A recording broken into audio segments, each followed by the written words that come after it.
Let's go back over here. There we get years 2, 3, 4, and 5 of the reign of the judges. Now this is not a comprehensive list yet. It's going to be. I work on it as I can. But notice that the first year of the reign of judges, this is kind of difficult. I'm not going to try to explain this tonight, but trying to calculate time in BC is not like it is calculating time going forward. So 91 BC is in a way the 92nd year out, because you're ending the 92nd year. You're in the 92nd year when you're forming all this up, and you're launching into a backward counting system, which you shouldn't be doing. So I'm not going to wrestle with that tonight, but just know that I've had to wrestle with that, and the only way I was able to do it was to put it on a timeline and actually plug things in and watch it unfold. My mind doesn't do math. Okay, first year of the reign of judges. Now, after we get our 3 kings, okay, we get this Alma figure who serves as an intermediary from a kingship to a reign of judges. And Alma actually becomes the first chief judge in the new form of government. Now, is there a religious monopoly in this new form of government? There is not. In fact, the hallmark of the reign of judges at first is freedom of religion and protection for religions from the state. And we get that discussion in First Alma chapters 1 through, I think all the way through like 16 maybe. Okay, so just as Alma is an intermediary from 1887 to 1908, we get 3 presidents of the church who are not sustained as kings, who will govern over a period of time from 1887 to 1908,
I was kind of glad it wasn't here.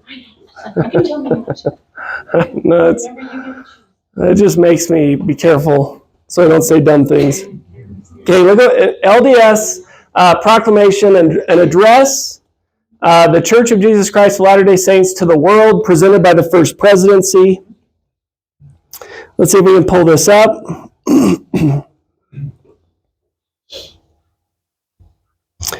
This is a little bit of a pain to see, so I apologize for that.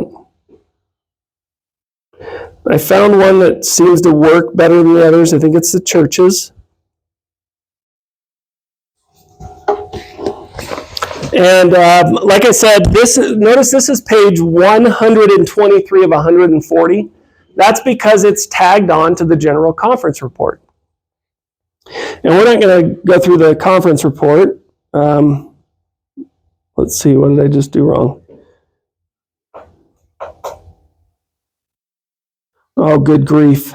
Let's try to refresh that real quick so we can do that. Okay. This is the end of the conference you're seeing. Let's hope that these pages actually turn properly. It's not looking good. So was the declaration in 1909? Or was it was in 1907. Okay, but I'll tell you, I get a lot of things wrong. And then I realize that I'm wrong, and the Book of Mormon is right, and trust it.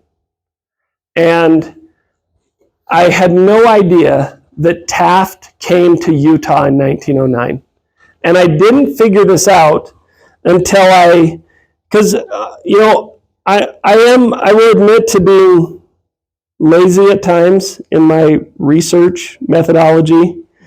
And until I did this and kind of laid it out and really started backtracking year for year, I didn't see the correlation between 1909, which is way better, with the reign of Judges, and it actually lines up, because I had just put in my head that 1908 was the year, because that's the year after the declaration that they started living in submission to the laws of the land. And then I realized Taft came in 1909 to basically, and you ought to read his talk. It's horrible. It is condescending. It is a moral sermon to a bunch of people telling them that you should give your neighbors the benefit of the doubt and treat them with respect and give them freedom, which is the exact opposite of what the United States did to Utah. So he comes to accept the submission of the saints into the Union to be dominated by the final beast kingdom spoken of by Daniel, which will rise up out of the United States in the last days. So until I put that together, I didn't see that correlation. And it's just such a better correlation. Let's go back to that, though, real quick. Okay, so here we are, 121. I'm not sure why. I'm probably going to have to... Okay, there we go. Let's go... We're going to try to get towards the end. Because what you have... I have such a great appreciation for the brethren. Once I realized the church's duty, that the church's duty was to cater to the weakest, it gave me a newfound appreciation for the brethren. Because can you imagine not being the weakest and still catering always to the weakest? Sound familiar? It's kind of Christ-like. And what it allows the people of the church to do is to dig their own grave. Right? Oh boy. And what happens is we develop this mentality that we don't need to be at the top of our game because the brethren will invite us to be at the top of our game. And whenever something important is going to happen, the brethren will tell us that something important is going to happen. And of course, if the brethren ever told us that something important was going to happen, we would all do exactly what we were supposed to do. because we're the good guys and everybody, all the Lamanites are the bad guys, right? Nephite's good, Lamanite's bad. And we've been conditioned to do that, right, by our political partisanship. Democrats bad, Republicans good. Or if you're a Democrat, Democrat good, Republican bad. Okay, I love this. So this is just the end of the declaration where they say, we hold to the doctrine of the separation of church and state. We declare that from principle and policy we favor the absolute separation of church and state. Now you might look at that and say, oh, yeah, I agree with that. I don't agree with that at all. In fact, that's Nehor's doctrine, right? That's Alma chapter 1. Nehor says we need to separate church and state.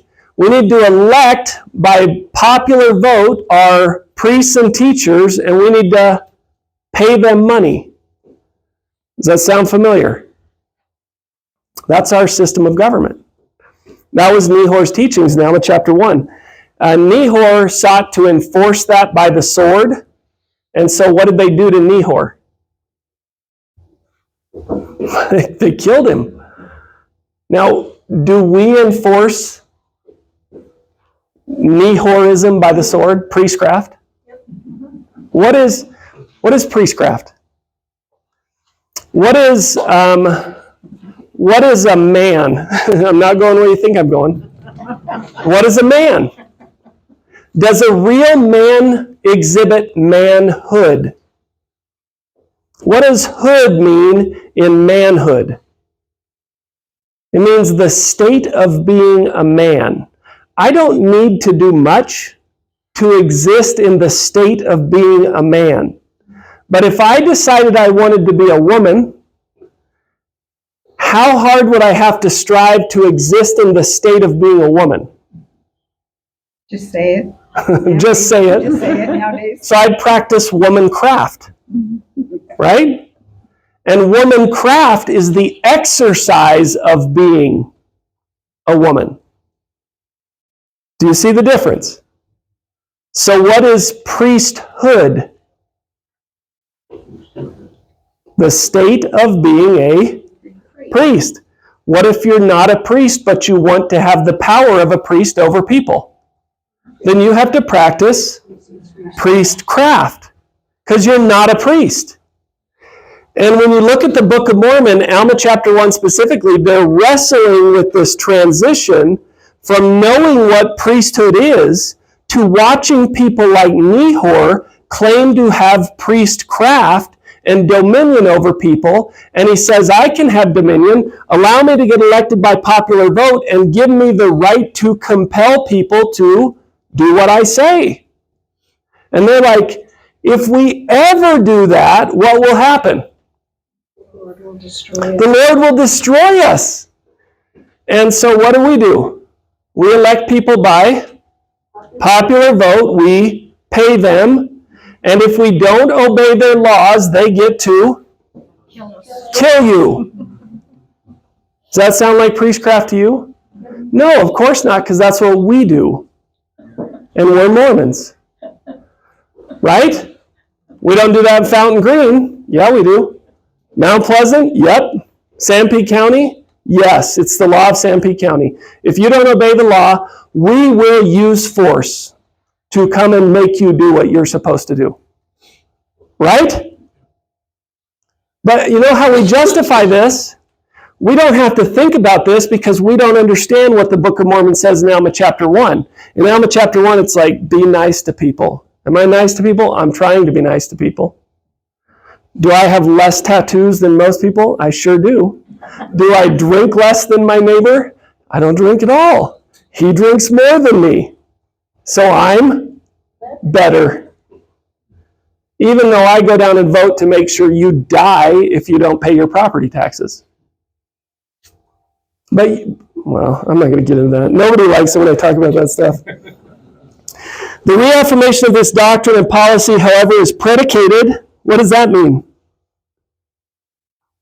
This is why I love the brethren. They're like, hey, we subject ourselves to the United States government. Totally. And as long as you respect our right to worship, then what? Okay, let's pull that up real good here. Let's see if I can get that.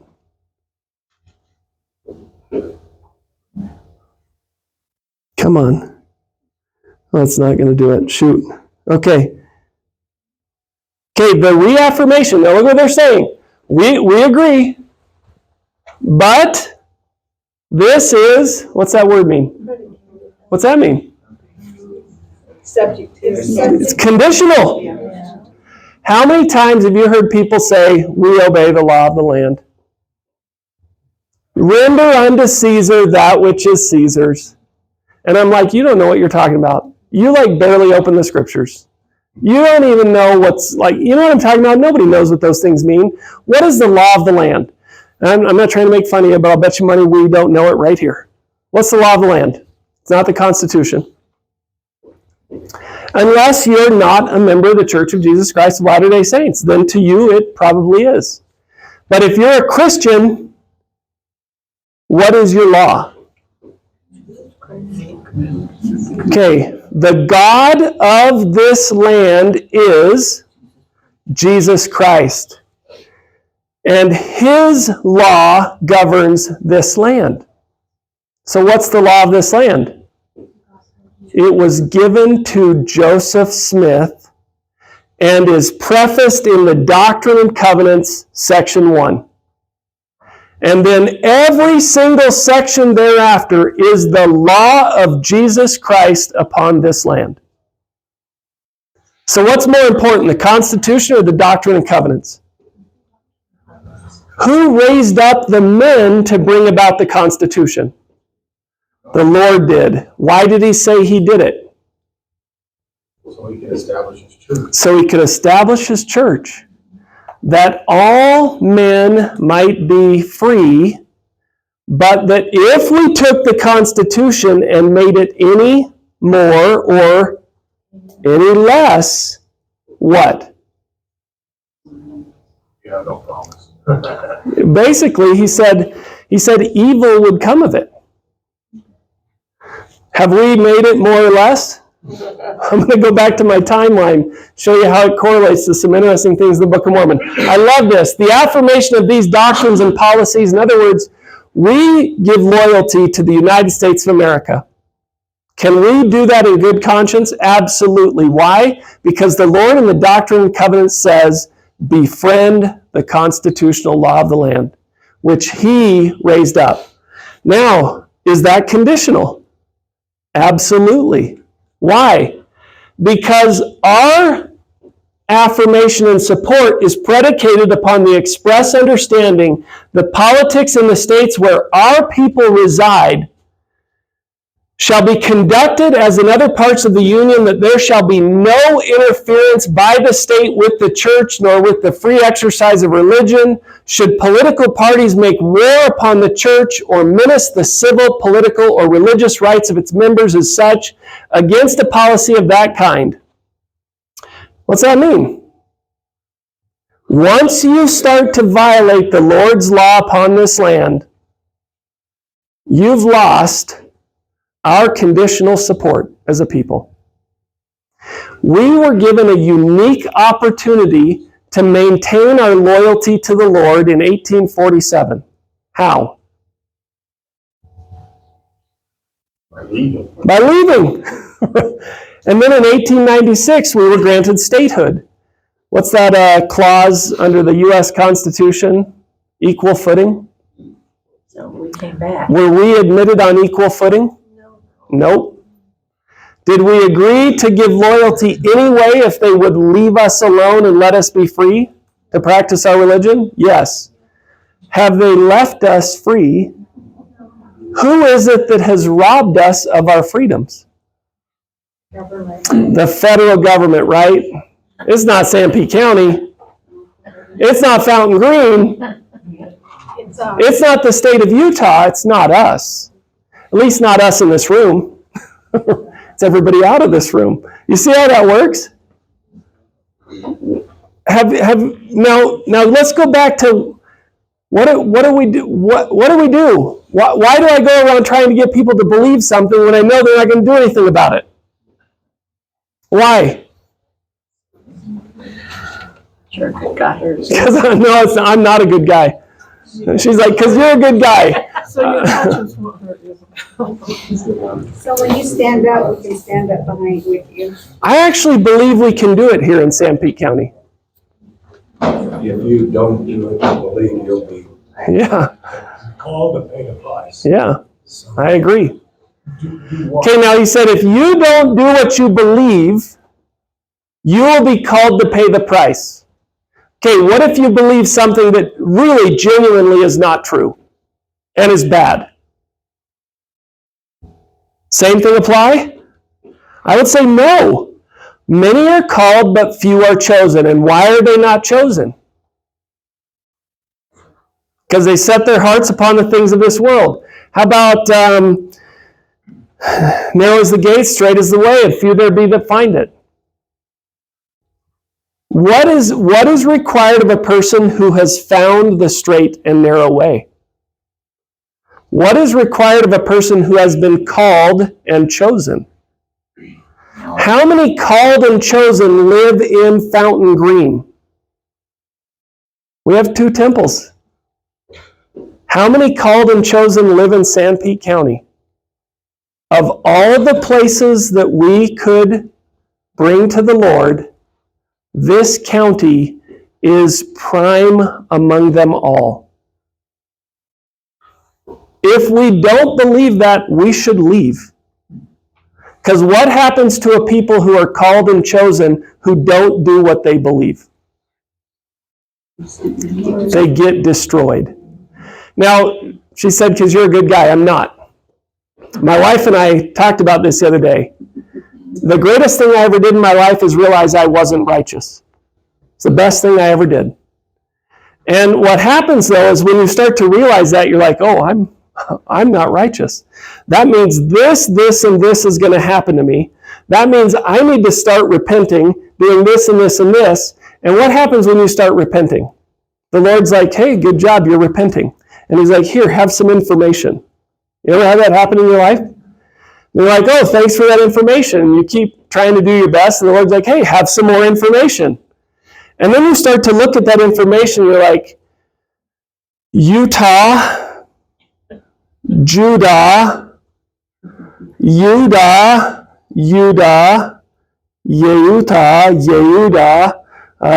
Great Salt Lake, a Dead Sea, a freshwater Utah Lake, a Sea of Galilee, a Jordan River, a Temple Mount, Oh, what happened here happens here.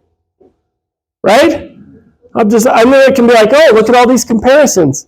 And then people are like, you're judging. I'm like, dude, I'm not a good person. I'm definitely not judging. I'm just like, look at what's happening here.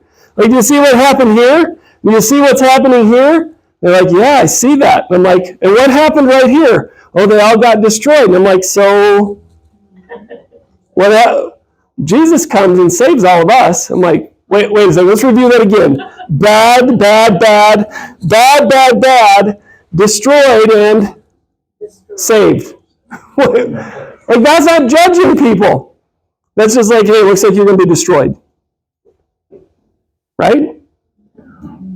So what happens to a group of people who are called and chosen, who have found the straight and narrow way, who don't do what they're supposed to do? It's worse. It's worse for them. It's worse for those people. Right? They suffer the greatest condemnation. So, San Pete County, what are we doing? What do we do? What do we do after tonight? No, we leave here tonight and we go make a difference. We make a difference with our children, with our grandchildren, with our siblings, with our wards. We be everything the Lord needs us to be as best we possibly can. But you know what happens if you do it the old way? You're like, hey, it's the first Sunday of the month. I got to go minister. You're like, I don't want you coming to my house. I don't like you coming over. Right? You're annoying me. You showed up unannounced, knocking at my door. I don't even really like you. But I can't tell you that because I'm not supposed to say stuff like that. And if I had my way, my minister would be my wife. Do you know why? So nobody would come to my house. Because I don't like most people. In my own ward. We're not supposed to say that, are we? And I really wish that they would divide my ward and get rid of the people I don't like and let me keep the ones I do like. Yeah. You accept this. I got to, you were very kind when it came.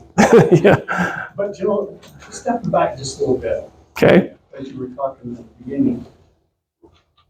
Mosiah, King Benjamin, Yeah. King Benjamin's address. That was really good.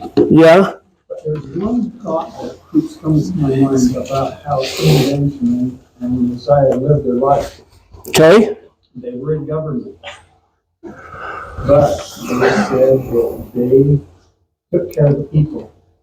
And they Yes. went out and worked to sustain themselves. Yep. That's the law. Okay, now I totally agree with that. Okay. I completely 100% agree, and there is an entire lesson that you could teach about the foundation of the law relative to how badly we have corrupted it if you look at those guys and what they did versus our politicians today. Okay? I don't know how, I don't have enough time with you because I could take you through that. But I want to show it to you in a way that I think you'll recognize that, one, that's, if you can just keep that in your mind that that is true. They expressly said that in the scriptures, okay? But I want to impress upon your mind tonight how much you would have to do to change your county if you try to unring the bell from how far we've deviated from those principles, okay? Let me try to show that to you real quick. Not real quick. Very slowly. Okay. Watch this reign of Judges, okay? Let's run through it really fast. And then you can kind of ask questions and we can explore this together and bring it into the future. Okay, Anthony, you recognize a lot of this. Ammon's missions to the Lamanites, second year of the reign of the Judges. They begin to establish the church more fully by the 6th year of the reign of the Judges. Now, why would they be establishing the church more fully? Okay, remember that because we're going to come back to that. The church becomes general by the 14th year of the reign of Judges. Secret combinations start to rise up in the 25th year. Moroni retires in the 30th, and none of this, here's what I love about this. As I went through this, you're like, I remember that, I've read that, that's one of my favorite parts. Okay, but remember, Passover week. Passover week was a timeline to the coming of the Lord. What's the Book of Mormon? It's a timeline. It's obviously a timeline. How do we know the Book of Mormon's a timeline? Because it literally says, my father left at this time. And they reckon time by how many years it's been since Dad left Jerusalem. And then when something big happens, they're like, new timeline. And they meticulously keep the timeline in the Book of Mormon. What does the timeline lead to? Christ. The coming of Christ, right? And then what's the other timeline lead to at the end of the Book of Mormon? Everybody gets destroyed. Okay. Does the Lord destroy his people? Is there any scripture ever written where the Lord doesn't destroy his people? Okay, let's keep that in mind. Except us. Except us. Okay. Now, you know these things. Let's go through. Kishkumen and Gadianton rise up. Gadianton's established in the more settled parts of the land. They, I don't know why I put peace, but pride. Oh, yeah. They had peace, but they started to get pride. That's a common story in the Book of Mormon. We all know that. War breaks out. The Lord ceases to preserve them. They trample the laws of Mosiah. Sizoram is murdered. Gadians obtain sole management of the government. Samuel the Lamanite comes along, signs of Christ's birth, many murders. There's a siege. Laconius and Gidgiddoni defend liberty. Okay, you know all that stuff. 3 kings, right? 3 kings. A time of transition to a new government. A time of transition to a new government. The reign of judges officially begins. Utah is officially recognized and welcomed into the reign of judges because they submitted themselves. What you'll notice about the Book of Mormon is the Book of Mormon frames everything from how the Nephites reacted positively,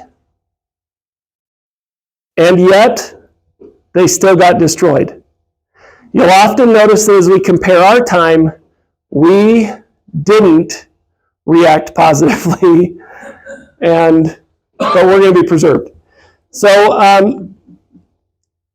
Ammon's mission to the Lamanites causes what? A civil war amongst the Lamanites. Why?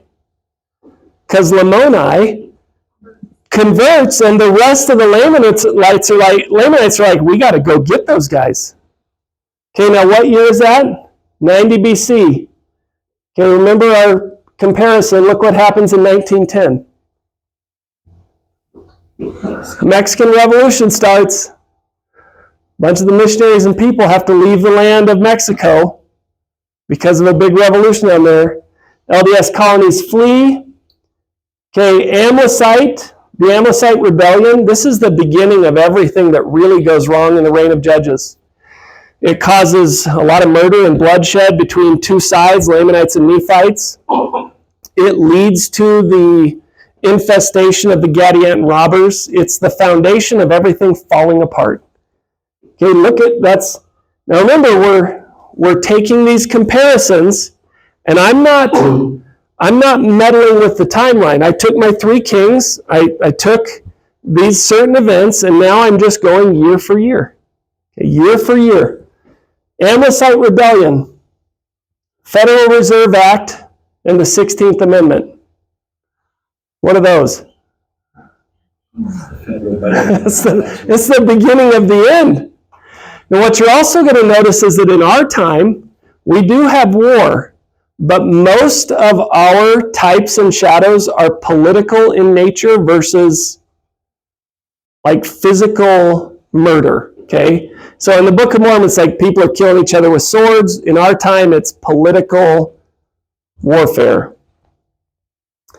Okay, Alma, for every soul that I've caused to mourn, they began to establish the church more fully.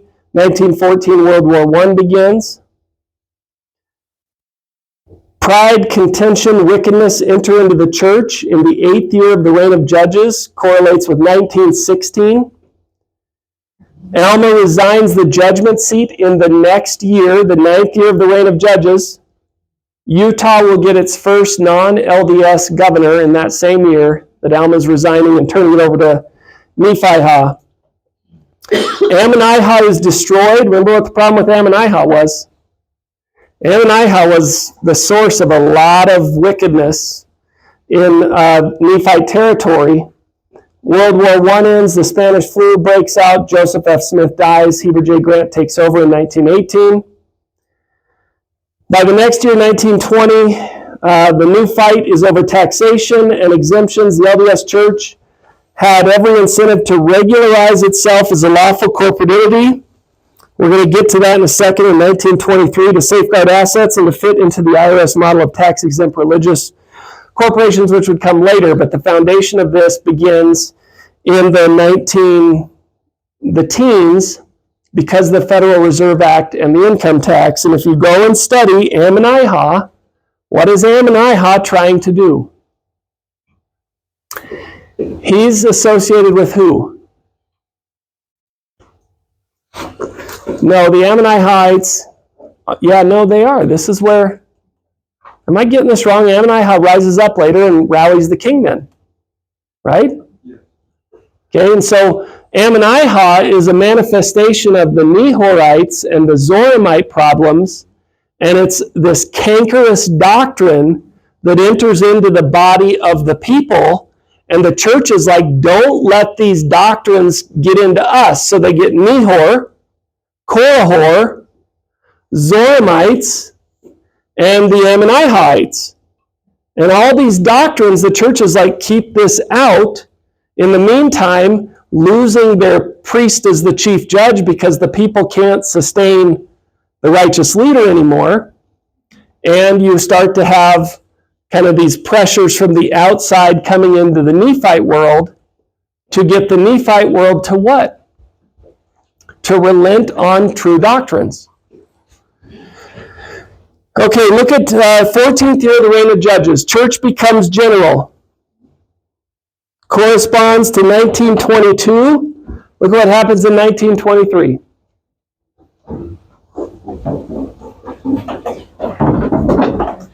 Do you know what general means? General means public in the Webster's 1828 dictionary. Why would the church in the Book of Mormon become a public entity by the 14th year of the reign of the Judges? This is a verse you'd just skip right over, right? You'd look at it and you'd go, the church became general. You're like, I have no idea what that means. So you just go past it. Why would Mormon include that word? Why would Moroni also allow that word to stand? Remember what Moroni said? I have seen you. The Lord hath shown you unto me. You think these guys knew our time? You think they knew what they were writing? Do you think it's a coincidence that the church in the Nephite days in the reign of Judges had to become public, and our church had to also become public?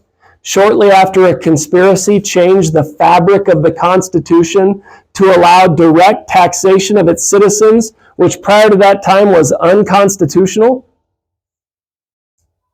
Even ChatGPT, when I ran this through, it was like, yeah, that's the beginning of the end right there. I was like, how do you know that? What do you mean that's the beginning of the end? It's like, well, it's economic slavery. I'm like, oh, hallelujah, right? Put some exclamation marks on that. Why? So why do we allow that? Well, we did. It's a national thing, but why would the church go along with it? They had to. They agreed to. 1907, they're like, we're done fighting you guys. Just respect our religious freedom, and we'll be good. And then what happens, though? Okay, let's go back here. Alma's discourse to the Zoramites in the 18th year. Guess what that corresponds to? Isn't that interesting? Like, again, I don't look at this and say, oh, that's conclusive evidence that the Book of Mormon is true and now nobody can deny it. I'm just looking for these touch points to show that the Book of Mormon was written for our day and is, in fact, a type. It's like Passover. The reason they were given Passover is to know when the Lord was coming. We're given the Book of Mormon to know when the Lord is coming.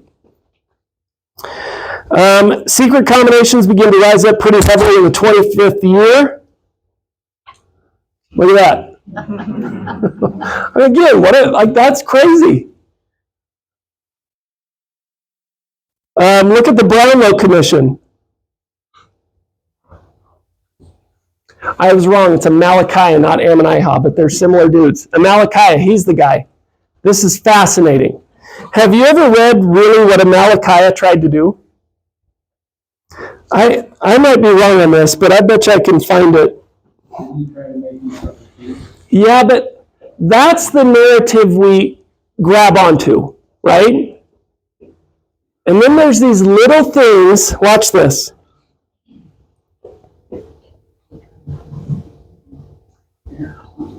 So yes, absolutely, that's true. That's important. I don't want to say it's not. Okay.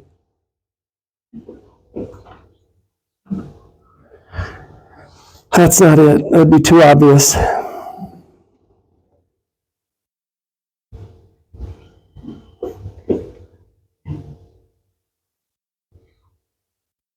There it is. Okay, look at this. All right. So here we are in Malachi.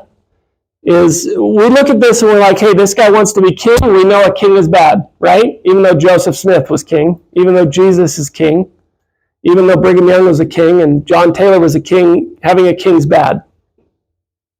Right? Righteous. Okay. And we recognize bad guys because bad guys do bad things. But watch what this bad guy actually wants to do. There began to be a contention. Do we ever have that? A contention over who's going to be the president or the governor? And part of the people, the Democrats in this instance, sometimes it's the Republicans, wanted to change just a few points. And this is really important to them. Pahorn would not alter nor suffer the law to be altered. Those who were desirous that the law should be altered were angry, and there arose a warm dispute, like the elections between President Biden and Donald Trump. They were desirous that the law should be altered in a manner to overthrow the free government. And so we read that and we're like, oh, man, if that happened to us, I would be against it. Nobody ever writes a law that says this law's purpose is to overthrow the free government. You've never gone to a voting booth and seen that. Right? No, see, this is where just people hate me. We've done that. Every tax base does that. But it's even worse. How would you convince people to overthrow a free government? What would you have to do? I give them free stuff. There we go. What is the most important thing for our children? Education.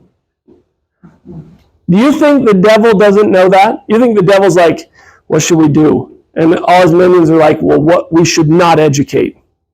They're like, don't market. Don't market anything. Should we package it really nice? No. Don't do that. You think the devil's like that? Or do you think the devil's like, you think we could get into the education system?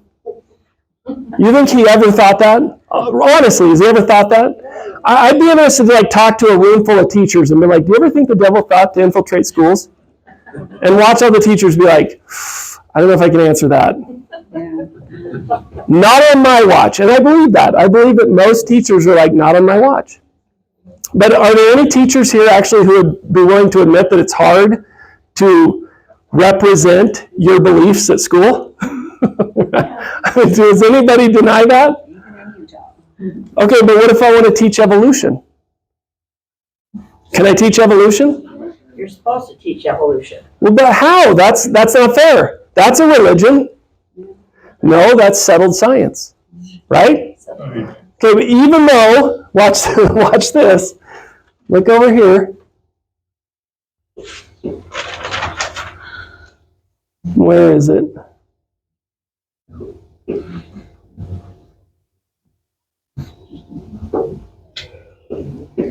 I thought I put it right here. In 1909, I think it is. Statement on evolution. Yeah, it's a statement on evolution. Do I have it?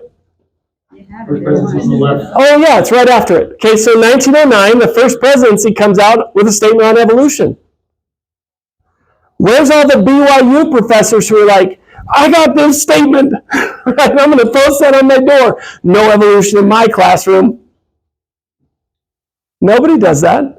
I'm not even saying I am taking a side either way, but there's a declaration from the first presidency in 1909 on evolution, and all of your high schools teach it. How do you feel about that? You're violating a fundamental tenet of our faith by sending your kid to a school and not fighting that point. But why don't you? Because it's hopeless. There's no way you're going to overturn evolution in schools, right? I mean, that war ended 100 years ago in 1909. Did we lose that fight? Yeah, we lost that fight. Okay, what's more important than evolution, though? Let's concede evolution. We'll give up. You can teach evolution if we can teach Jesus is the Christ. Okay? As long as we can teach Jesus is the Christ, you can do whatever you want. Agreed? So can I teach Jesus is the Christ in school? No. Why not? Because you'll get fired. Because he would be displeased. The Lord would be displeased if you taught children that he is the Christ. Right? How do you justify that in your mind? How do you do that? Again, no offense. I love football, but what's everybody going to be doing tonight in Sanpete County? There's a football game. That's legal. Idolatry is legal. Right? I want my kid to grow up and be like, I don't even know any famous football players anymore. Deion Sanders is where I go to, and most kids today are like, who's Deion Sanders? Steve Young, there we go. See, Steve Young, you can go to the Celestial Kingdom and be a football player. Why don't we teach Christ at school? You'll get sued. That's what I was told. You'll lose your job. Okay, but Jake. Just put a seminary building next. Right. but the people don't pay for that. I got to pay for the other building. I got to pay for both buildings now, actually. But so, wouldn't it be okay for us just to not pay state income tax? Because I object to Christ not being taught in schools. So I want to stop paying my income tax. Good try. Then I go to jail. They'll kill you. Okay, so what's going on? Why? What do you do? How do you change people to get them to embrace things that are bad?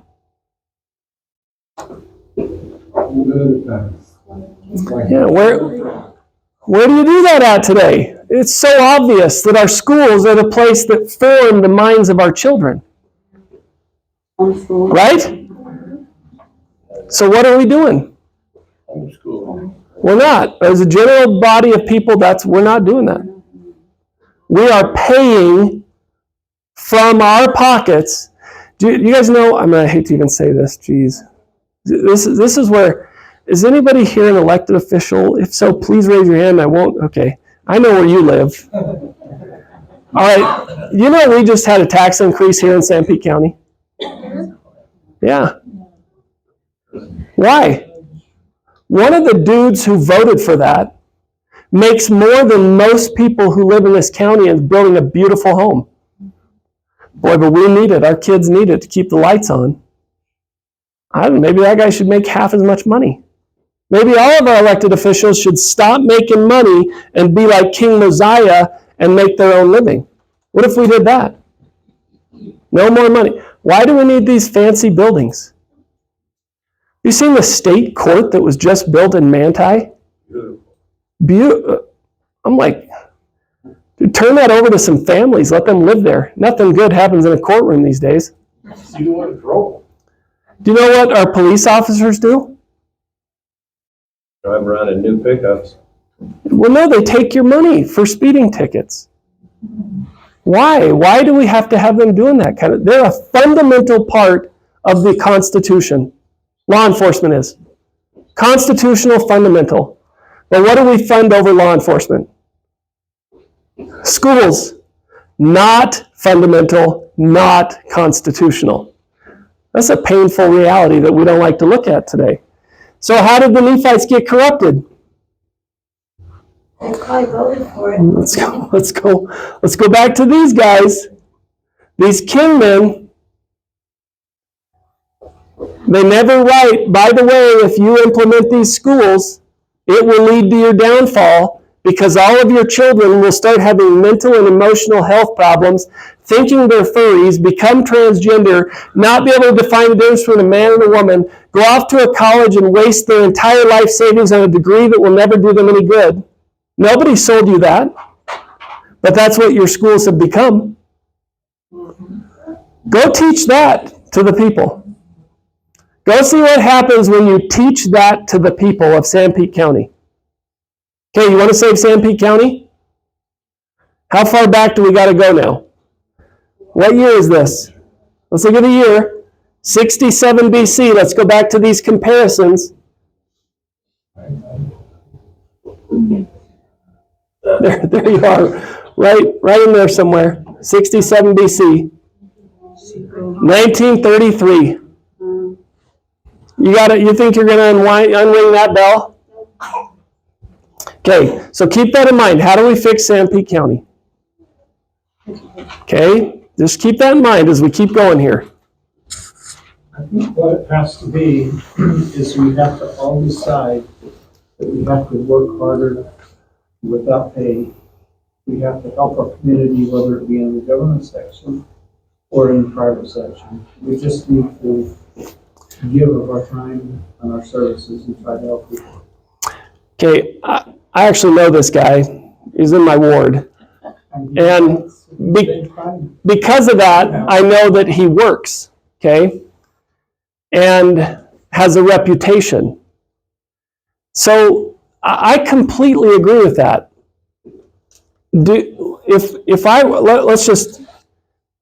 Is work motivational to you? Yes. It is to me. Do you know when it's particularly motivational? When I get to reap the benefits of my labor without somebody coming along and skimming off the top of my labor. When I can build my own home, I am motivated. Extremely. Okay, so how do you motivate people? I'm just going to skip to the end, okay? How do you motivate people to start doing things differently?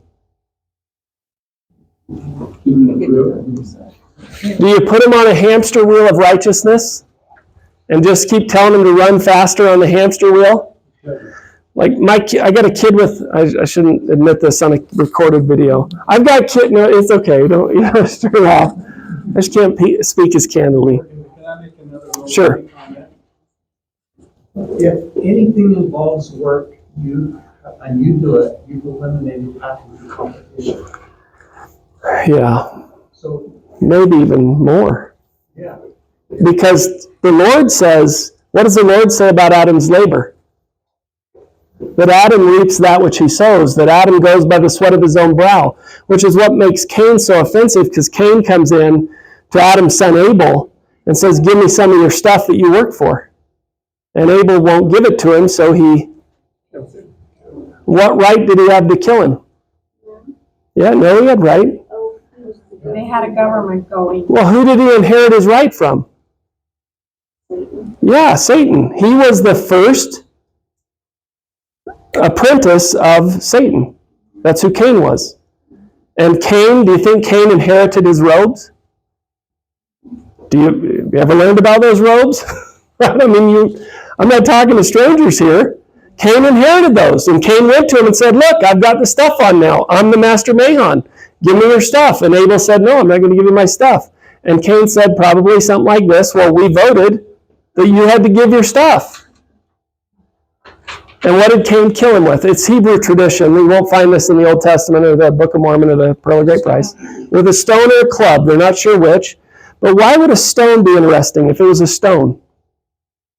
The stone is the mechanism of enforcing the law in the Hebrew tradition. You violate the law, you get stoned. So it comes with a moral authority, the ability to stone somebody. That's why Christ is standing with the Pharisees who want to stone the woman, because they have the legal right to stone her. And we all know this because we learned it at the temple. Right? We learn who the enemy of God is. This is one of my least popular presentations I've ever given. Teaching people about who the enemy of God is. It's actually online. Where can we find it? It was in Manti. It just didn't go well.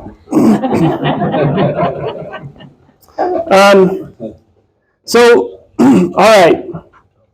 Okay, let's keep looking at these. The Brownlow Commission. Okay, I was trying to actually point that out. Amalickiah wasn't just this guy who was like, hey, I want to be king, give me power.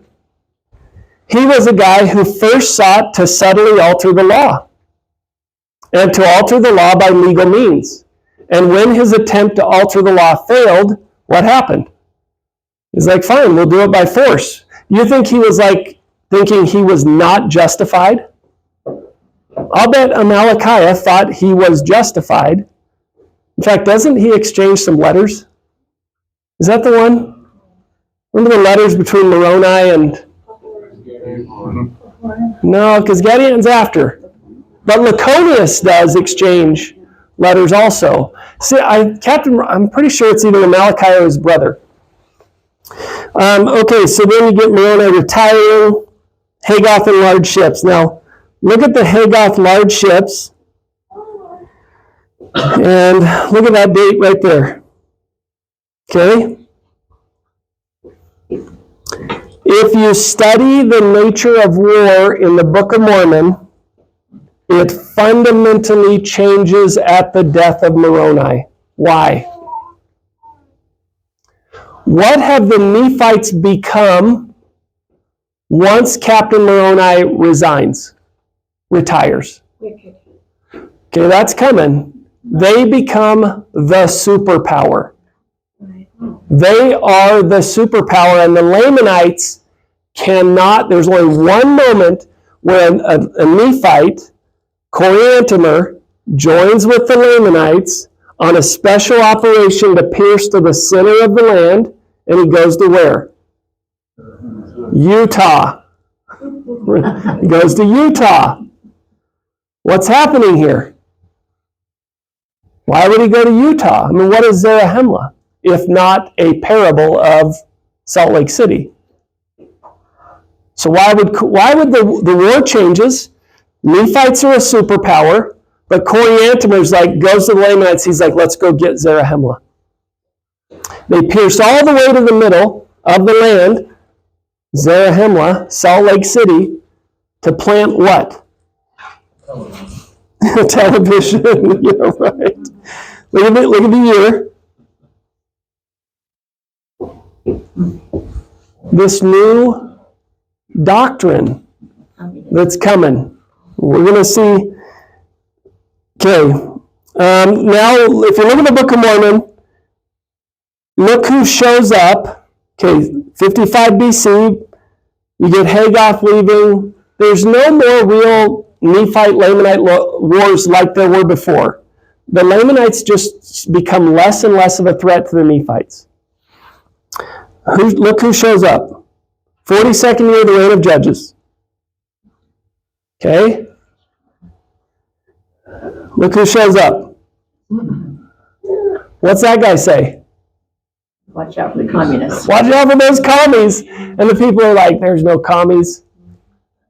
So some people don't know this. February 9th, 1950, McCarthy gives a Lincoln Day dinner speech in West Virginia. He has a piece of paper and he says it's a list of communists in the State Department of the United States government. From that moment on, he tries to hold these hearings. Remember the McCarthy trials? And what happens to him? They don't believe it. He's just politically assassinated. He actually becomes an alcoholic and dies at a relatively younger age in shame. Until, what? 2020, Donald Trump unlocks the files and proves he was right. There was a communist infiltration into the United States State Department, which was buried in the papers under top secret classification. We didn't get to see it. Okay. What's that? We can't do anything. Yeah. Fight against that. You can't. There is something we can do, though. And I'll come to that in a little bit. What time is it? 7:40? Yeah, we got plenty of time. Okay, now, the Gadians don't go away even though they're discovered. By the 49th year of the reign of the Judges, look where they go. Where do they go? To the established parts to the cities. Where has communism thrived in America? Cities, universities. All right, then we get a lot of pride again coming into the church. It's peaceful, but there's pride. Nephi reigns in justice and equity. I think it's interesting that they put those words there. It doesn't say he reigned in righteousness. It says he reigned in justice and equity. What happens to an American president who attempts to bring a little justice and equity? Okay, now there's some dissension and contention. In the 54th year, there's an attempt to stir up the Lamanites into a war. There's an attempt to cause a war. Yeah, no. That actually, look at this. Okay, 1965. War breaks out in the Book of Mormon. Same time. But look at what the Lord says. By the 62nd year, what happens? Okay. What's happening? What's happening? And by the 66th year, who kills Cezoram?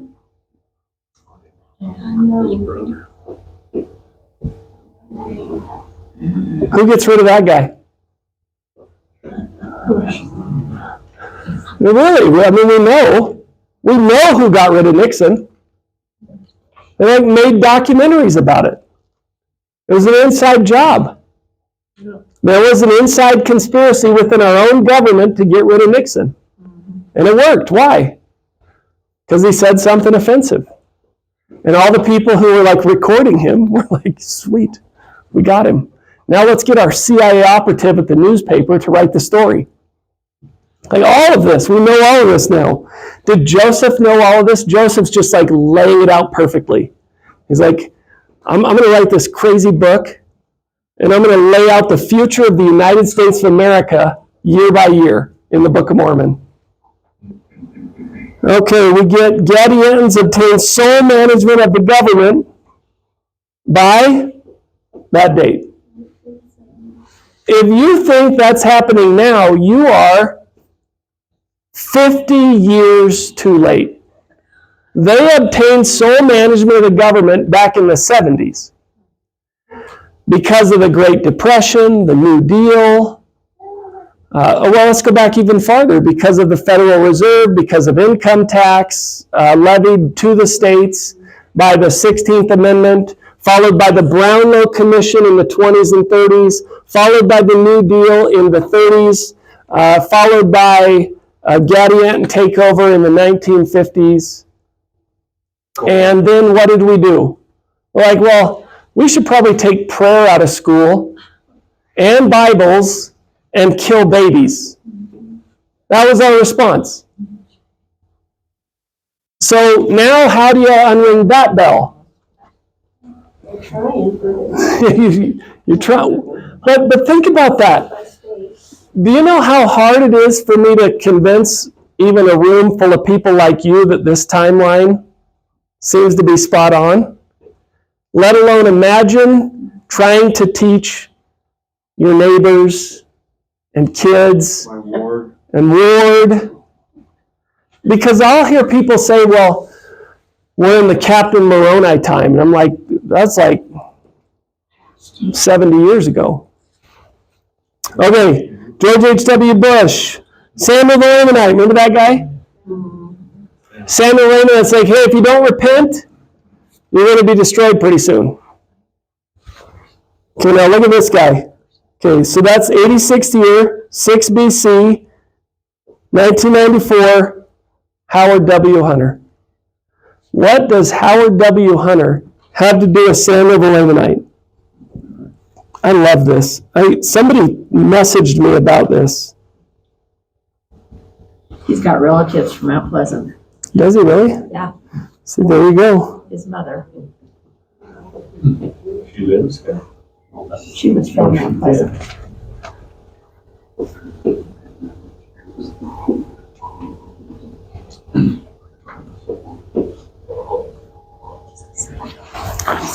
Okay, look at that. 1994. How long was President Hunter the president? Like 9 months. So he came into the land, left, and was never seen again. Just like Samuel and I, in the exact time frame with the Book of Mormon. Look who coined that term. Do you recognize that term? President Hinckley. This is President Hunter in 1994 as prophet of the church. That phrase would be adopted by the brethren 1 year later in the family proclamation read by President Hinckley at General Conference. Howard W. Hunter, the Samuel the Lamanite, stepped up and said, if you don't repent, the calamities foretold will come upon you and will be destroyed. Because that's what the prophecies are about, the calamities. That gets incorporated in the family proclamation.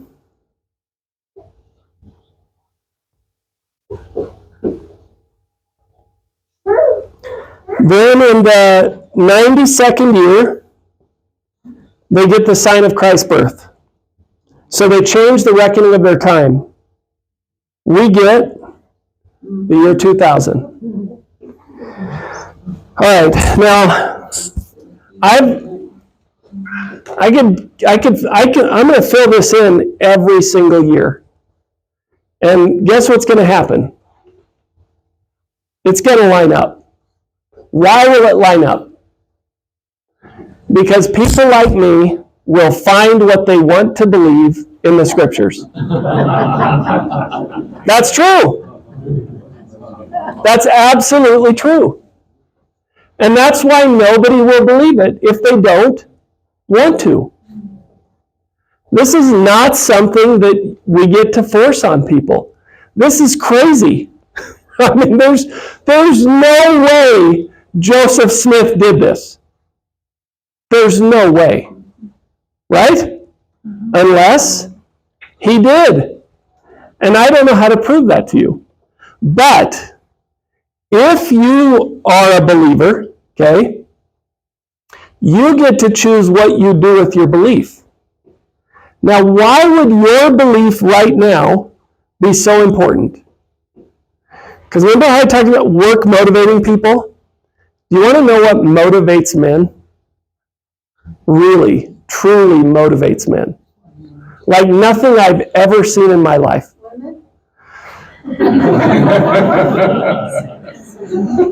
I think most men would say that's true sometimes. Sex. I think it's the second coming. The second coming motivates men. I don't know why. It will cause men who are all the way as distant as you can get from the Lord to run to Him and go to the temple.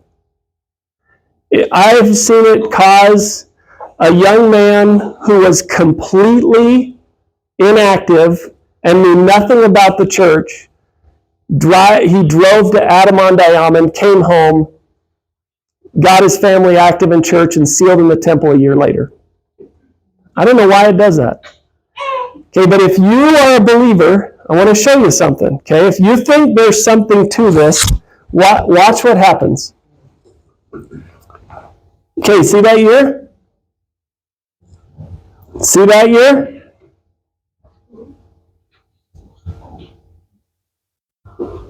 Okay, you see that? If there's anything to these correlations, look at what happens in 7.5 years. Okay, is that right? 7.5 years. In 7.5 years, okay, look at this real quick. 92nd year, first year, sign of Christ's birth, 2000. I hate doing it this fast because it's just, President Hinckley gets up and gives a talk and says, this is our great millennial year, and we have a dedication of the Palmyra Temple with this amazing sign in the heavens. We get, in the Book of Mormon, 21st year of the new reckoning of time, a siege that restricts their liberties and takes them away for about 5 years. In 2020, we get the COVID lockdowns, which last until Donald Trump, Laconius and Gidgidoni step up to defend liberty. Now again, I don't put my faith in Donald Trump. I have no idea if that guy's good or not, but I do have a theory on him as Nebuchadnezzar from Daniel chapter 4. And if you remind me, I'll show you that in a little bit, but I'm not going to get lost in that right now. Well, what if I put it this way? What does the Lord say is going to happen in the last days? The pit that the enemies of the Lord dig will be filled by themselves. Who wrote the playbook to create massive executive power? Who did that? Democrats and Republicans have done it since time immemorial, right? Since we can remember laws in the United States, the Democrats and the Republicans have been bolstering executive power. Who thought they were going to benefit from that? They all did, until Donald Trump swings in and takes it from them, and they're like, he's a tyrant. And I'm like, well, you wrote the laws to give him a chance to be a tyrant. So, how can you complain? This is what we've done. As a people, we have constantly bolstered the executive power and invited dictatorial power. And now you're complaining when your guy doesn't win the dictatorial power? Of course one side's going to be like, hooray for our guy, because if your guy had won, we would have been on the receiving end. Now, do you see the danger in that mentality? It creates a people who celebrates the leveraging of power by one side against the side they don't like. That is not good. In no way is that a good scenario. But is it prophesied to happen? Yeah. Yeah, I don't know what to do about that. I've got it plugged in, but it doesn't seem to be. Oh, okay, well, that's a good opportunity to fix that problem. See if I can fix it. Okay, so once you see the Laconius come into power, you know the Book of Mormon never calls Laconius righteous.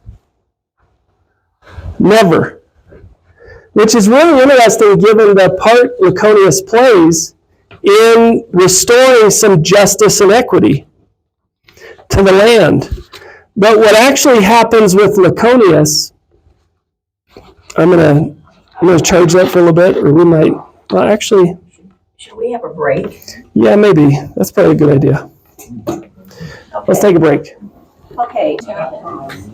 These people behind us are from Missouri. They came from Missouri. What? Who did that? What in the world? What part of Missouri? If you can kind of get the gist of that timeline, you see what we're headed to.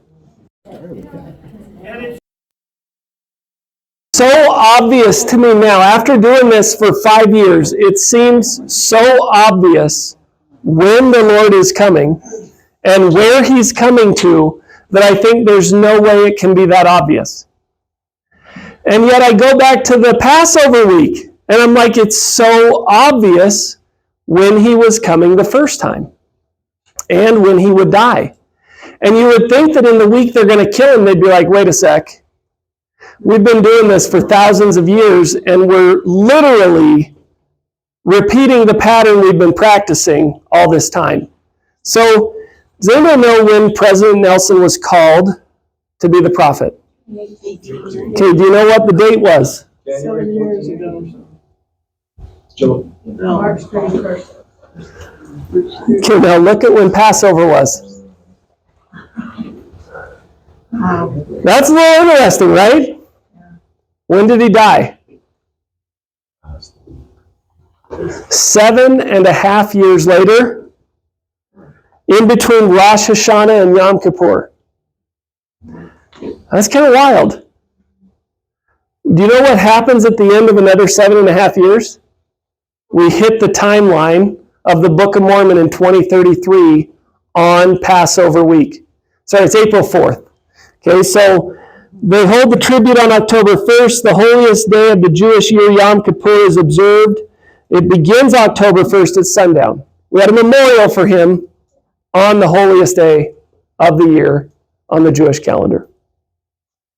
The 10 days between is known as the time of repentance. So the time between the Rosh Hashanah and Yom Kippur is the time to get ready. And then we have another 7.5 year period that leads to April 4th, 2033, which is 2,000 years from the death of Christ. If you correct the calendar for 1 year based upon the reckoning of time, which if you've seen my presentations happens in October, which happens in the year 2000. And I can explain that later if you have any questions on any of this, just ask me here in a sec, because I'm going to try and end this early and let's talk. Okay, this is the last conference address by President Nelson. Increased time in the temple will help us prepare for the second coming. We do not know the day or hour of his coming, but I do know that the Lord is prompting me to urge us to get ready for that great and dreadful day. Now, he footnotes this. Okay, now, 37, look at 37. He footnotes this in his talk. As the days of Noah were, so shall also the coming of the Son of Man be. Now, how does this align with the Book of Mormon? Think about the Book of Mormon when Laconius wins with the help of Gidgiddoni, and they restore some peace and prosperity to the land. How long do they have? They have, 26th year. They have about it's about 27, 28, 29, 30, 31, 32, 33 and a half. They have about 7.5 years.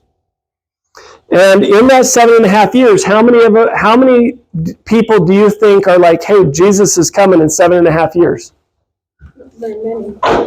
They are living as if it's the days of Noah. They are eating and drinking and marrying and giving in marriage in that time frame in the Book of Mormon.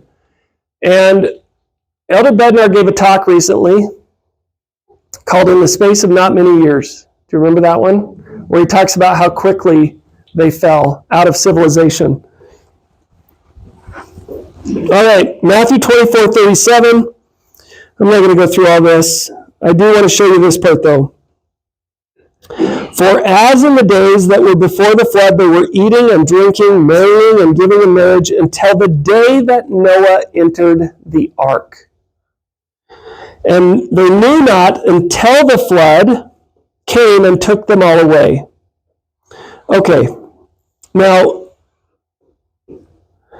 Matthew 24:39. And knew not until the flood came and took them all away, so shall also the coming of the Son of Man be. This is President Nelson's footnote. The word in Greek is, I'm not going to say this very well, paralambano, which means to take or to receive. Okay? And it is, the Christian world has turned this into the rapture. But when you look at the word, how did the Lord take Noah away? Like drowning. Well, by God, getting rid of everyone else. In the presence of everybody else, he's like, I've gathered my family over to this spot where we're building a boat. And when the time comes, come on, get in the boat. And nobody would get in the boat. And nobody else would build a boat. So anybody could have built a boat. Anybody could have joined them. Nobody did. They just thought this dude who had gathered to a certain place with his family was crazy for preparing.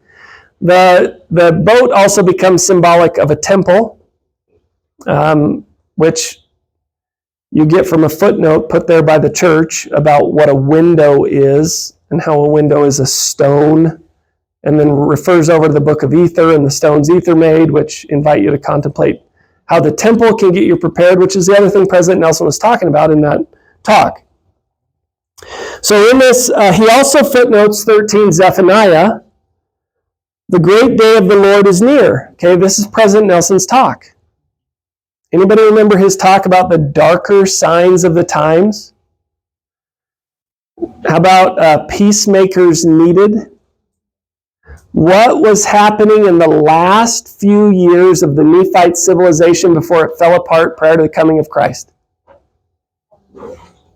A war of contention and disputation that had become so severe that the two factions who were fighting against each other caused what to happen? The collapse of the government. Have you heard anybody predicting the collapse of the American empire lately? How do you think the 2028 election is going to be?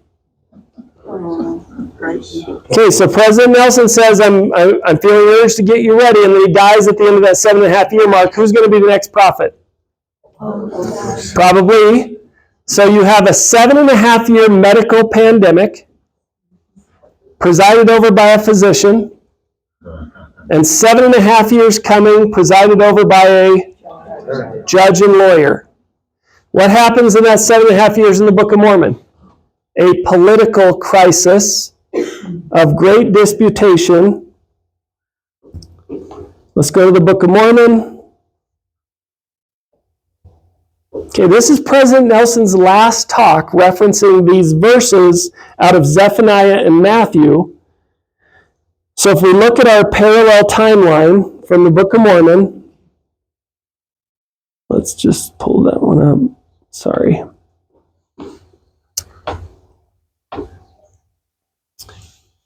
Okay, 26th year, the siege ends, and Laconius takes the judgment seat. Our 26th year is 2025. Trump wins, takes the judgment seat. Who helps Trump win the judgment seat? Who helped him? Who is the genius billionaire? Elon Musk. Okay. The genius billionaire and the ruler, chief judge, and their executive cabinet, and they bring about, now some people would say there's no peace in the land, but if you ask a Democrat, is there peace for Christian nationalists and Judeo-Christians? They'd be like, yeah, you guys have orchestrated this great tyranny. You Christian nationalists, you're the ones doing it. And I think most Christian nationalists would be like, that's right. Right? Till it turns against you. And it's not so great. And is that a possibility? Yeah. When you invest all that power up in that executive branch, why would people want to hold that executive office? To wield the power we gave them. So they do some infrastructure spending. And then in the 29th year, look what happens. So our 29th year is 2028. It's the election year. You think we're going to have great disputations? Did our prophet warn us about being peacemakers? Why would he do that? That's like this, about as simple as you can get, right? If I can't explain to you the correlation between the Federal Reserve and the rise of conspiracies in the Book of Mormon and the 1907 Declaration and the 1909 visit by Taft to Utah, can I at least tell you to be peaceful? And do you all understand what I mean when I say be peaceful? Is there anybody in the church who doesn't understand be peaceful? So what happens when that's all you can preach to people? Do you think those people, they'll look at it and they'll say, okay, let's be peaceful. We just had one of our churches burned and people shot up. I think our response as a membership so far has been impressive. I think the people in that place who have responded have been impressive. I think we're a people prepared to be at peace. They raised a lot of money for the shooter's family.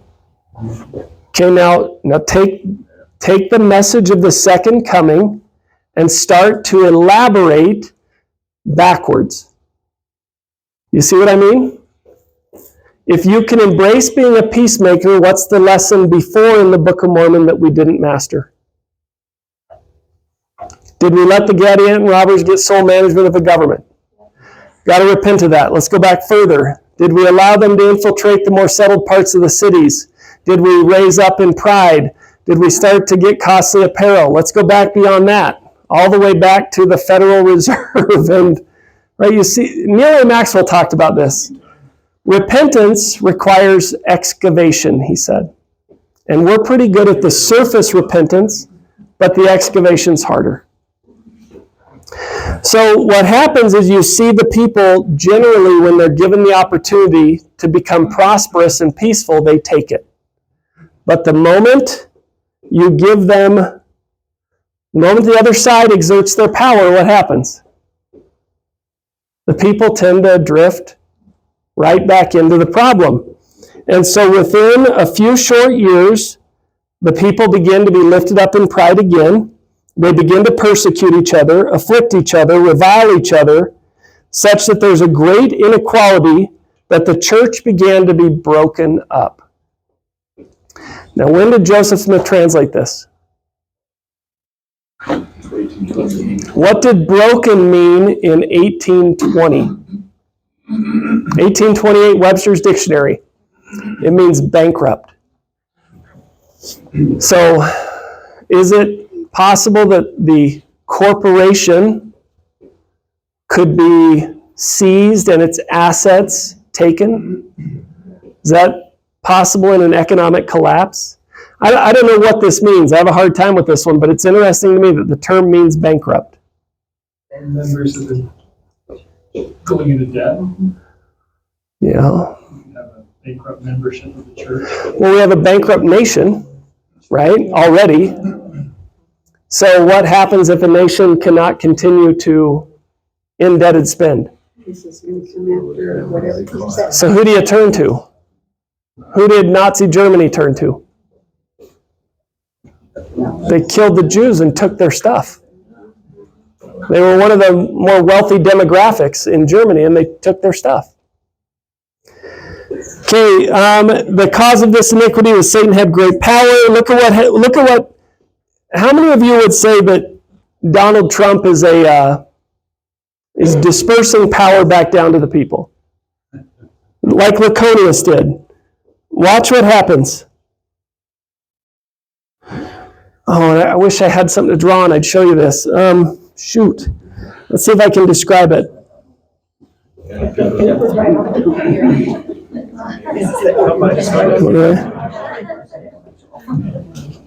Okay, look at verse 11. They go from trying to bring back kind of equity and justice within 4 years to bringing the deep state right back in 4 years. So all that faith they placed in their political leaders was for nothing, because the political leaders were never going to save them. Who was? Christ. So if you were in a similar time frame, okay, now look, and by the 31st year, which is our 2030, Laconius II wins the next election. Laconius II wins the next election. And it makes the other side so mad, they murder him. Do we have any precedent for political assassination going on right now? Well, if you have Laconius I and Laconius II, what is the message that Mormon is trying to convey to you in the Book of Mormon? They're the same. Maybe, right? It's precious space. So Laconius I and Laconius II look like each other in name. What happens in the first year of Laconius II? He is murdered. Okay? What else happens in the first year of Laconius II? It says it Laconius is son. So does that mean? Well, so what is the son of a president? His successor is his son, his political heir. okay? If he's from the same party. If the other party wins, it's not his political successor. Look at what also happens in the first year of Laconius II, who gets assassinated. There are men inspired from heaven who boldly testify about Christ, and they are murdered. Do we have anybody who went around boldly testifying of Christ in Laconius I's term who got murdered? Okay, do we have anybody in Laconius I's term who they tried to kill before he took office? So do you see what's happening with Laconius I and II? They're images of each other. They're types and shadows of each other. So what we appear to be able to do, almost in like a chiasmus or reflective form, is read about Laconius I while also reading about Laconius II, and read about Laconius II and also be reading about Laconius I. And they're functioning on 4-year cycles at this point in time in the Book of Mormon. 4-year cycles. Now so we get the people divided and they separate one from another into tribes. What is that? Do you know how many named cities there are in the Book of Mormon? As far as I can tell, there's 48. How many continental United States? How big do you think the tribes are? What would we call this today? We would call this a secession crisis.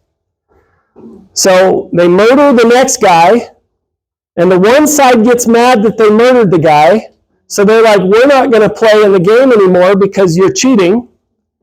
And the guy who murdered him says, well, I'm not going to stick around to be punished for this, so he takes off with all his followers, and everybody's left. What do? They sit around, they follow their appointed leaders. These tribes are very big. The regulations of the federal or the judgeship, the Nephite judgeship, is destroyed, and now they're functioning on these smaller political units that they are calling tribes. And they're all mad that what has happened? That the government failed. So what do you think they're planning to do by the next 4-year cycle? Restrict. Probably restructure. Now why do I think this? Because even though there's a great contention, most people are wicked, okay? And what do wicked people want? They want Babylon. They want their money back. They want their jobs back. They want to go boating. They want their nice clothes. They want to have their cake and eat it too, right? They want to pretend to be Christians. In the meantime, not living like Christians. And so the more part of them are wicked, they've turned back the dog to the vomit. And the one guys have run away. And the rest of the country, even though they're divided into these tribes, they're all united in hating the people who brought America down. Because we were going to make America great again. And you ruined it, right? So now we hate you because you ruined it. Because if we had made America great again, it would have been great. Right? Don't get me wrong. I like Donald Trump as president. I wanted him to win. I'm a little ashamed to explain why. Right? But because it seemed more beneficial to me. But I also recognize Donald Trump's not going to usher in the second coming. And that's what I want. So they get mad at the people who ruin the government. And those guys run away. That ends the 30th year, which for us would be 2029. In the 31st year, which would be our 2030, there's these tribes, but they've all made an agreement not to go to war against each other. So imagine watching your government collapse. Imagine watching the successor to Donald Trump get murdered. Which, if you'd said that 10 years ago, I'd be like, political assassination? No way. But in this year, we've had Charlie Kirk, 2 senators from, was it Wisconsin or Minnesota? We had the CEO of that giant health company, and we had the attempt on Donald Trump's life in 1 year. Did you ever think that UVU would be the center place of a political assassination? And then the church in Michigan shortly thereafter. It's crazy. So they're not at war. They're united, but they're not united as to the manner of their laws. Does that have to do with interstate commerce? Everybody's still trying to get along? Sure. Keep the goods rolling? So go back to COVID. If we look at types and shadows, what did California, Washington, and Oregon threaten to do during COVID? Secede and or create a unified block of states that would no longer respect interstate commerce because of the threat of the pandemic, cross borders with states who would not comply with pandemic restrictions. And they have a lot of power with all that. Who threatened to secede when Donald Trump became president and threatened to revoke funding if transgender sports were recognized? Maine. They even drafted a secession document for the state legislature. Okay, they did establish very strict laws. Now think of interstate commerce. Look at this. They established very strict laws against trespass.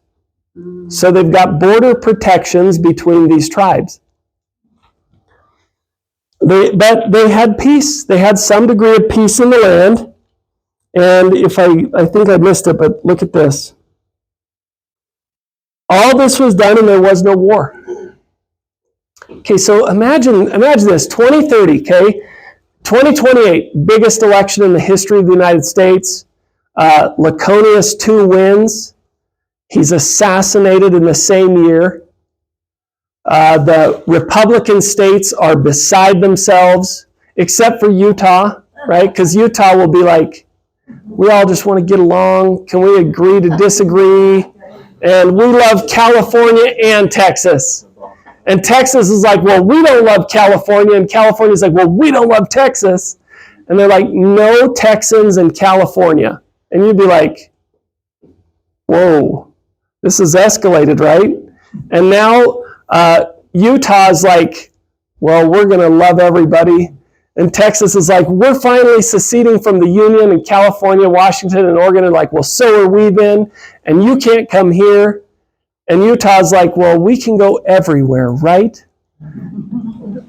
And because we can be commies and patriots at the same time.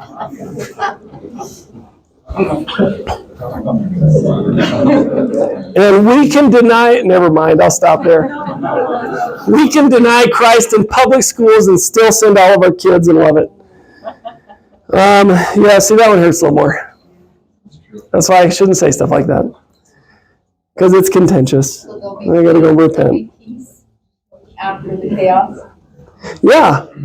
But remember what President Nelson says. He says, hey, prepare for the second coming. And then he says, as in the days of Noah. What's happening in the Book of Mormon? Their whole government has fallen apart, and what are they doing?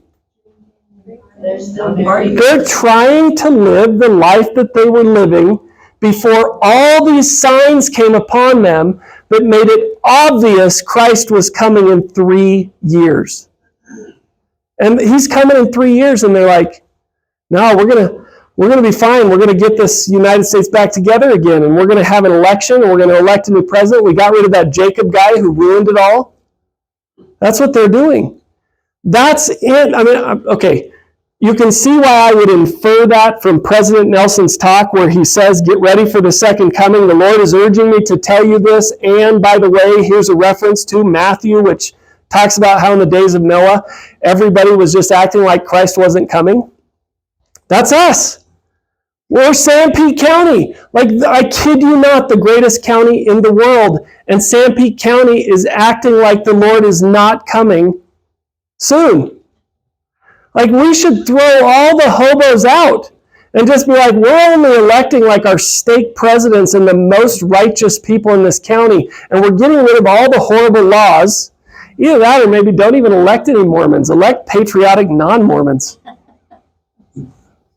Why not? Yeah, patriots. Well, the Mormons aren't getting it done. I'm not even supposed to say Mormons anymore. It's just too hard to say. The members of the Church of Jesus Christ of Latter-day Saints are not getting it done. Or people that claim they are Mormons and still like. Okay, so how do you fix that? Ryan came up to me and said, well, I've heard you talk about groups of 10. And I think if I understood him correctly, he was like, that's really hard to do. It just doesn't work. What is government anymore? Well, okay, we know what that is. We learn it in the temple. But you know what I've learned living here in San Pete County? You'll never get a group of 10 together the way we live life. You'll never minister the way you should, the way we live life. Now, you'll have opportunities where somebody in your ward that you minister to has an emergency, right? Those life circumstances, and those are super important, and you should take care of those. But do you know what fundamentally changes the dynamic of ministering? When your day-to-day living depends upon it. When you need each other for your water. When you need each other for your power, your septic systems, your building of your own homes, the protection of your own homes, that's when you'll really experience ministering.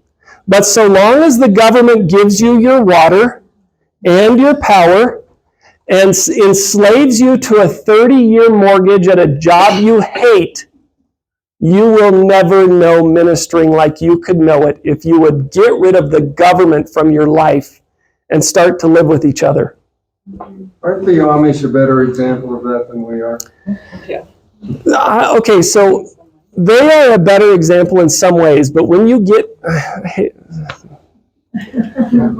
Why? Isn't that just playing out? Why San Pete County? Okay. Isn't that just what you said is playing out since 1907, though? Yeah. Why would we expect that? Okay, here's why. The average person can get a glimpse of all of this, okay? The average person can glimpse that there's, the average teacher who is biased, who teaches in the public schools and draws their income from the public schools, can look at his or her environment and say, this is not the way I want it. Would you agree? And they'll say to themselves, but I don't know what to do about it. There's nothing I can do. It's too big for me to deal with. Okay, same with the building codes. Okay, you want to buy your own property? Go build your own home, drill your own well, and not have to worry about oppressive government. Guess what happens? They show up and they're like, you can't do that. And that's what I'm saying, it's a natural result. So what do you do about that? It's too big, right? Okay. So, all right, I'm just going to speak frank. At any given moment, you as an individual have a choice as to what you do about that. What we do is we say, because the system won't let me, I won't do it. Right? Yeah, I think that's wrong. I think we should all be pushing back against that system. How? How do you do that? You ever got to, don't do it this way. This is not the way to do it. I was going to bring up speeding tickets. The only place we can go now is legislation. You gotta have 500 signatures. I agree. You can go even closer here in San Pete County. You know you have a commissioner up for election soon. You only need, in this county, 2 people to fundamentally change your county. 2. That's it. 2 commissioners. There's only 3 commissioners. You only need 2. So imagine that secession crisis is coming around 2029 to 2030. Could this one single county place 2 righteous men in office in that time? 100% we could.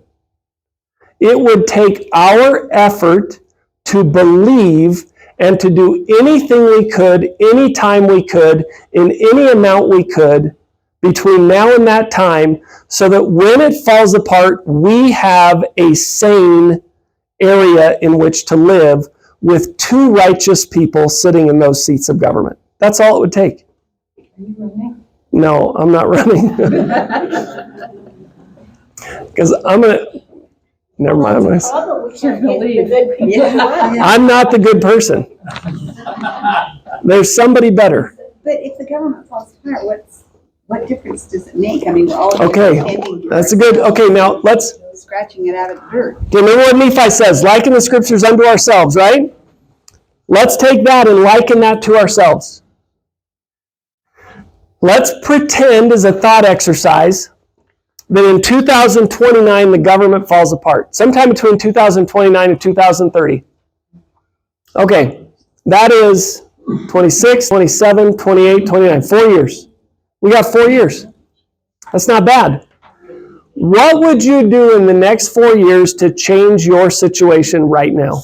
If you knew these things were going to happen, what would you do?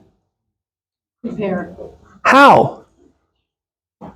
Well, President Nelson said prepare places of safety, so Okay. I think I would prepare food, wood, stoves that are wood-burning stoves, coal. I would get propane, lots of propane, so that you could bottle whatever you had in your freezer. I don't know. I mean, Okay, I love all that. Okay, anybody could do that. Anybody. right, that's what I'm saying. Anybody. Plus, be righteous and Okay, but okay, upscale your. I'm going to say something super controversial. I want you to abandon all notions of being righteous. Okay. You know why? Because you're not going to. Because you're not going to make it. You're not going to make it. I'm going to put food on the table. And what if our entire notion of righteousness is wrong? What if righteousness is following the first commandment and the second? The first commandment, the second is like unto it. Love your neighbor. Love your neighbor. Would you ever steal your neighbor's stuff? No. Yes, you do. Your government does it every day. Right? Stop that. All of you, stop that. To stop that, you can no longer elect anyone ever again who will ever take stuff by force. No more tax increases, no more laws. We're getting rid of laws. We want people to come into this valley. We want them to build. We want them to serve them. We want them to have water. We want them to use water. We want them to grow food. We want them to build a house that's tiny if they need to. Right? Then we got to get rid of our stupid laws in this county. That's so easy. That's as easy as all of us in the next election changing who runs this county to a person who understands that. That's all. That's it. And if we did that, let's say you did all this stuff for yourself, okay? You did all this stuff for yourself, and you went to the voting booth and elected Joe Righteous or Jane Righteous. That's it. That's all you got to do. How easy is that? It's so easy. I won't run. No. You're the only one I know that I've voted for. They're out there. They're out there if we learn to talk like this and we learn to vet them and we learn to... See, the other thing is that, okay, everybody lives on this hamster wheel of righteousness, right? Like, I just got to quit smoking. If I quit smoking, the Lord will love me again.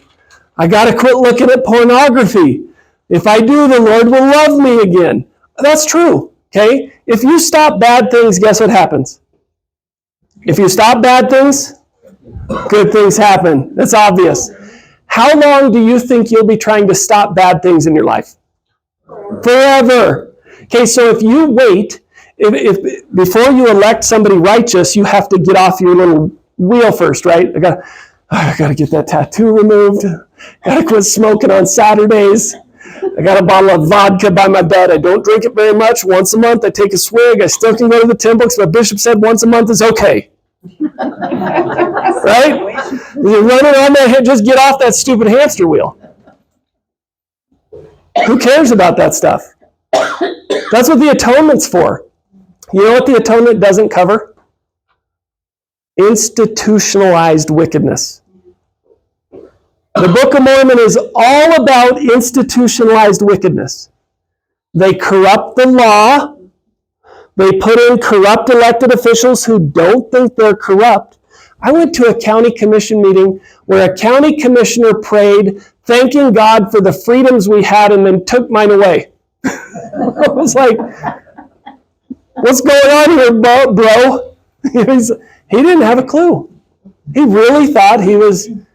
And I said, do you see the correlation between you serving these laws being passed down from above? He said, I don't care what the laws are. I'm just here to implement them. I was like, that's wickedness. I'd rather have a guy who drinks every day with tattoos all over his arms, who curses all day long, who votes for liberty than that dude. I'll take that guy anytime. But we don't think that's righteousness. Right? That's the problem. That's the problem. Yeah. And the sad thing is,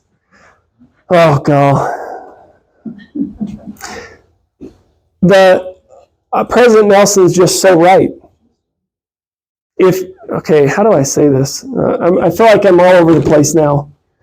8:46. Watch this. Thank you for coming tonight. Let's conclude the presentations. Turn that thing off.